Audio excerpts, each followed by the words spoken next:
شیخ صاحب محترم پر د رمضان متعلق سرسایه اوس مې سرسایه سړی څه وخو کې ډېر وخت خلک دي علما دي خلکو ته وایي چې لکه رمضان شروع نه دی سرسایه مونږ ته راوړئ دا سرسایه به دې وخت کې ورکو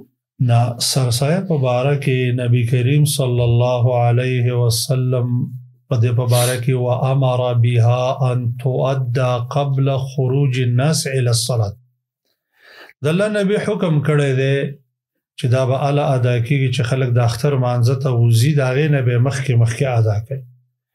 بهتي وجه نه چې ډېر بهتره وخت د دې په باره کې دا دی چې د اختر په ورځې سړی د سهار لمونځ وکړي او د اختر مانځه ته لا نه یې وتلی د دې دواړو لمونځونو په منځ کې وباسي لکه څنګه چې دې ته صدقة الفطر هم ویلی کېدلی شي او دا د فطر ورځ هم دا ده البته صحیح البخاری کی یو روایت ده ابن عمر رضی الله تعالی عنہ فرمایي وی منګ با صدقة الفطر د نبی کریم صلی الله علیه وسلم په دور کې د اختر د مانځه نه یوه ورځ یا دوه ورځې مخکې ویستله نو د حدیث د دې اثر په بنیاد باندې بعض علما چې یوه ورځ دوی مخکې ایستلی شي ولې بعض علما په دې کې هم ټینګار کوي چې نه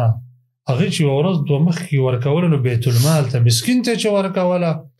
نو هغې صرف د اختر په ورځ باندې ورکوله ځکه د الله نبي د مساکینو په باره کې فرمایي چې اغنوهم من الطلب فی ذلک اليوم دا مسکینان په دغې ورځ کې د سوال نه بچ کوي نو چې تی مخکې ورکړې هغه مخکې وخوړلی شوه د دغې ورځې